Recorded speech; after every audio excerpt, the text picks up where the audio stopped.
Hello viewers, আজকে আমি আপনাদেরকে আরো একটি ট্রিক্স দেখাবো যেটার মাধ্যমে আপনারা আপনাদের গুগল ড্রাইভের স্পেস যদি শেষ হয়ে যায় সেখানে আপনাদের চিন্তা করতে হবে না, সেটা আপনারা এক্সটেন্ড করতে পারবেন। আমরা অনেকেই এই প্রবলেমটা ফেস করি যে আমাদের গুগল ড্রাইভের স্পেসটা শেষ হয়ে যায়, ফলে কি হয় আমাদের সব পুরানো ডাটাকে ডিলিট করতে হয় আর না তো আরেকটা গুগল ড্রাইভ ইউজ করতে হয় নতুন ইমেল অ্যাকাউন্ট দিয়ে। তো এখন আমরা যদি চাই যে আমাদের নির্দিষ্ট একটা ইমেল অ্যাড্রেসের মাধ্যমে সেখানকার যে স্পেসটা আছে সেটাকে এক্সটেন্ড করে আমি এক হাতে কন্ট্রোল করবো, অর্থাৎ আমাদেরকে প্রত্যেকবারই বিভিন্ন জিমেল অ্যাকাউন্ট ওপেন করে করে বিভিন্ন অ্যাকাউন্টে ঢুকে ঢুকে যাতে আমাদের ফাইলকে ম্যানেজ না করতে হয়। কারণ গুগল ড্রাইভটা বর্তমান সময়ে আমাদের অনেক ইম্পর্টেন্ট এবং আমরা অনেক ডাটাই কিন্তু সেখানে রেখে সেভ থাকি। তো আসুন তাহলে আমরা দেখি যে কিভাবে আমরা এই গুগল ড্রাইভের যে স্পেসটা আছে সেটাকে এক্সটেন্ড করতে পারি। চলুন তাহলে দেখি। শুরুতেই আমি আমার যে ইমেল অ্যাড্রেসে স্পেস কম, অর্থাৎ এই ইমেল অ্যাড্রেসটা আমার হচ্ছে প্রাইমারি ইমেল অ্যাড্রেস, যেখানে আমি সব সময় ডাটা রেখে থাকি। এই ইমেল অ্যাড্রেসটা ওপেন করব এবং এর যে ড্রাইভটা আছে সেখানে আপনারা দেখতে পাচ্ছেন 80% ফুল শো করছে। এরকম সিচুয়েশন আমরা সকলেই পড়ি। তো এখন এই 80% স্পেস ফুল ড্রাইভটা যখন কয়েকদিন পর 90% হয়ে যাবে, তখন আমাকে গুগল এই অফারগুলো দিবে, যেগুলো আপনারা দেখতে পাচ্ছেন 15 GB ফ্রি, তারপর থেকে কিন্তু প্রত্যেকবারই পেমেন্ট করতে বলবে। এখন আমাদের পক্ষে কিন্তু সবসময় পেমেন্ট করে গুগল ড্রাইভের স্পেস ইউজ করা সবারই পক্ষে সম্ভব না। তো সেক্ষেত্রে আমরা যেটা করতে পারি, আমরা আরেকটা ইমেল অ্যাড্রেস ওপেন করব। সেটা নতুন হতে পারে বা আপনাদের কোনো একটা ইমেল অ্যাড্রেস হতে পারে যেটার স্পেস খালি। যেমন আমি এই ইমেল অ্যাড্রেসটা ইউজ করছি, যার স্পেস গুগল ড্রাইভে একদমই খালি শো করছে, আর এখানে দেখাচ্ছে 80% ফুল। এখন আমি সেই ইমেল অ্যাড্রেসের আন্ডারে যে ড্রাইভটা আছে, অর্থাৎ যে নতুন যে ইমেল অ্যাড্রেসের আন্ডারে যে গুগল ড্রাইভটা পাচ্ছি যেখানে স্পেস খালি আছে, সেই স্পেসটাকে আমি ইউজ করব আমার প্রাইমারি ইমেল অ্যাড্রেসে, অর্থাৎ যেটা আমি রেগুলার ইউজ করি, যেটাতে 80% ফুল শো করছে।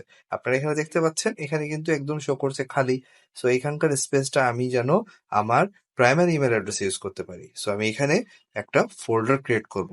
এটা আমি কোথায় ক্রিয়েট করছি, যেটা নতুন ইমেল অ্যাড্রেস যার স্পেস একদম খালি শো করছে, সেই ইমেল অ্যাড্রেসের আন্ডারে যে ড্রাইভ আছে সেখানে একটা শেয়ার নামে ফোল্ডার ক্রিয়েট করব। সেটা আপনারা আপনাদের পছন্দ মতো নাম দিয়ে ফোল্ডার ক্রিয়েট করতে পারেন।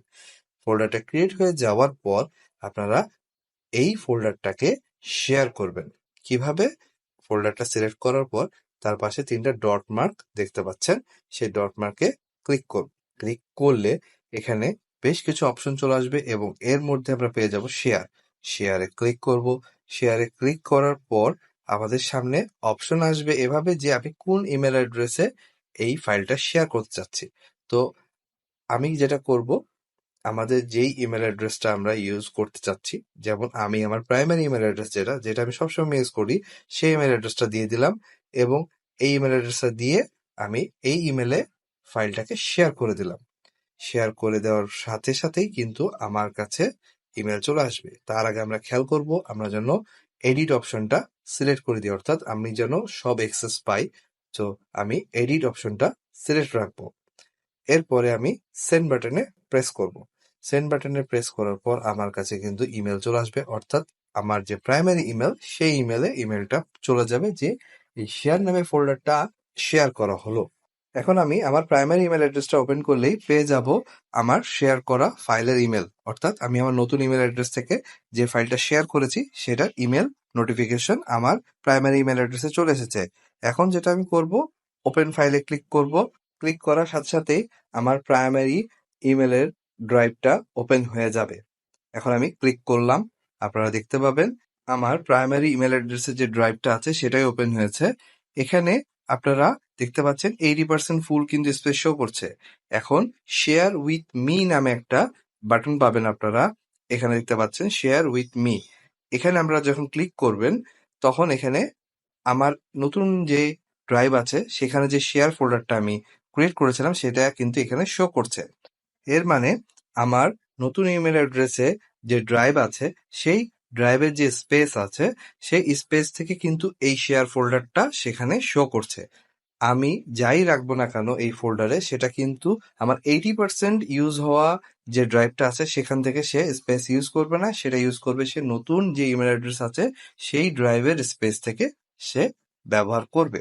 এখন আমি যদি কোনো ফাইল আপলোডও করি, সেটা কিন্তু আমার নতুন ইমেল অ্যাড্রেসের ড্রাইভেই আপলোড হবে। কিন্তু আমরা ফাইলটা দেখতে পাবো হচ্ছে আমার প্রাইমারি ইমেল অ্যাড্রেস, যেটা কিনা পুরান 80% যেটা ফুল শো করছিল সেখানে শো করবে। কারণ একটাই, সেটা হচ্ছে যে আমি সেই ফোল্ডারটাকে শেয়ার করে রেখেছি আমার প্রাইমারি ইমেল অ্যাড্রেসের সাথে। এখন আমি আমার প্রাইমারি ইমেল অ্যাড্রেসের ড্রাইভ থেকে যদি এই শেয়ার ফোল্ডারে কোনো ফাইল আপলোড করি, তাহলে আমরা কি আউটপুট পাচ্ছি? যখন আমরা একটা ফাইল আপলোড করছি, আপনারা দেখতে পাবেন এখানে আমি একটা ফোল্ডার সিলেক্ট করে ফেললাম, এই ফোল্ডারটা আমি আপলোড করব। তো তখন আমরা যে আউটপুটটা পাচ্ছি সেটা হচ্ছে যে এই ফোল্ডারটা কিন্তু এই শেয়ার ফোল্ডারের মধ্যে আপলোড হচ্ছে, কিন্তু আমার প্রাইমারি ইমেল অ্যাড্রেসের ড্রাইভের কোনো স্পেস সে ইউজ করছে না। যেটা আমি শুরুতেও বলেছি, এটা ইউজ হচ্ছে আমার নতুন ইমেল অ্যাড্রেসের স্পেস থেকে। এখন আমি যদি আমার নতুন ইমেল অ্যাড্রেসের ড্রাইভে যে শেয়ার ফোল্ডারটাকে চেক করে দেখি, যেখান থেকে আমি আমার ডাটা শেয়ার করেছি আমার প্রাইমারি ইমেল অ্যাড্রেসের সাথে, সেই ফোল্ডারের মধ্যে যেও কিন্তু আমি সেম ডাটাই পাচ্ছি। সো ভিউয়ার্স, আমরা কিন্তু ঠিক এইভাবেই আমাদের যতগুলো ইমেল অ্যাড্রেস আছে জিমেলের, সেই ইমেল অ্যাড্রেসের আন্ডারে প্রত্যেকটারই ড্রাইভ আছে, সেই ড্রাইভগুলোকে নির্দিষ্ট একটা ইমেল অ্যাড্রেসের আন্ডারে করে কিন্তু ব্যবহার করতে পারি। এটা আপনার স্পেসকে বাড়িয়ে দিবে না, এটা আপনার সবগুলা ইমেল অ্যাড্রেসের ড্রাইভের যে স্পেস আছে সেই স্পেসটাকে অ্যাটাচ করতে হেল্প করবে। অর্থাৎ একটা ইমেল অ্যাড্রেসের আন্ডারে সবগুলো ইমেল অ্যাড্রেসের যে ড্রাইভ আছে সেই ড্রাইভগুলোকে আমরা শেয়ার উইথ মি এই অপশনে ফাইল শেয়ার করে সব ড্রাইভকে একটা ইমেল অ্যাড্রেসের মাধ্যমে ম্যানেজ করতে পারবো। সো ভিউয়ার্স, আমার এই ভিডিও টিপস যদি আপনাদের ভালো লেগে থাকে, তাহলে প্লিজ আমার চ্যানেলটি লাইক এবং শেয়ার করবেন। আর এখনও আমার এই চ্যানেলটি যারা সাবস্ক্রাইব করেনি, প্লিজ সাবস্ক্রাইব করবেন সামনে আরও ভালো টেক ভিডিও দেখার জন্য। ধন্যবাদ।